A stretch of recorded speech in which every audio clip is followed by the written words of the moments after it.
Assalamualaikum warahmatullahi wabarakatuh. Perkenalkan, nama saya Lestari Puspita Dewi, NPM 1810-6310-20037.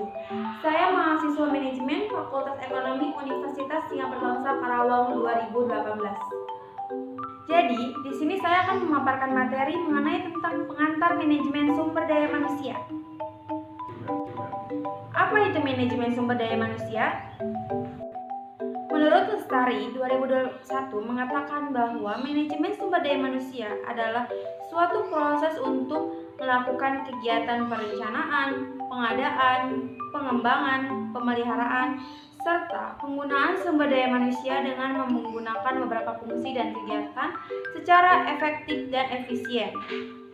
Lalu, apa tujuan manajemen sumber daya manusia?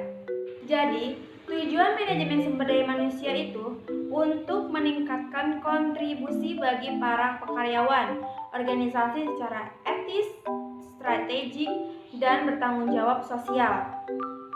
Peran manajemen sumber daya manusia dalam organisasi. Menurut Larasati, tahun 2018 mengatakan bahwa terdapat 3 peran dalam MSDM. Yang pertama, peran administrasi manajemen sumber daya manusia meliputi penyimpanan database, arsip pegawai, pengumpulan dokumen, proses klaim keuntungan. Yang kedua, peran operasional manajemen sumber daya manusia meliputi pemrosesan lamaran pekerjaan, proses seleksi dan wawancara, pelatihan dan pengembangan. Dan yang ketiga, peran strategis manajemen sumber daya manusia menekankan bahwa orang-orang dalam organisasi atau karyawan merupakan suatu aset terpenting yang ada di dalam perusahaan.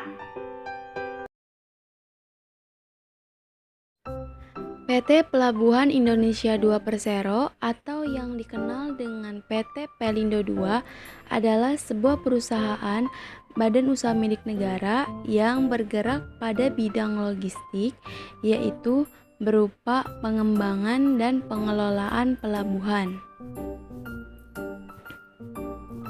Pada akhir tahun 2013, terjadi kasus PHK di perusahaan ini, yaitu adanya pemberhentian Cipto Pramono sebagai Direktur Umum dan Personalia.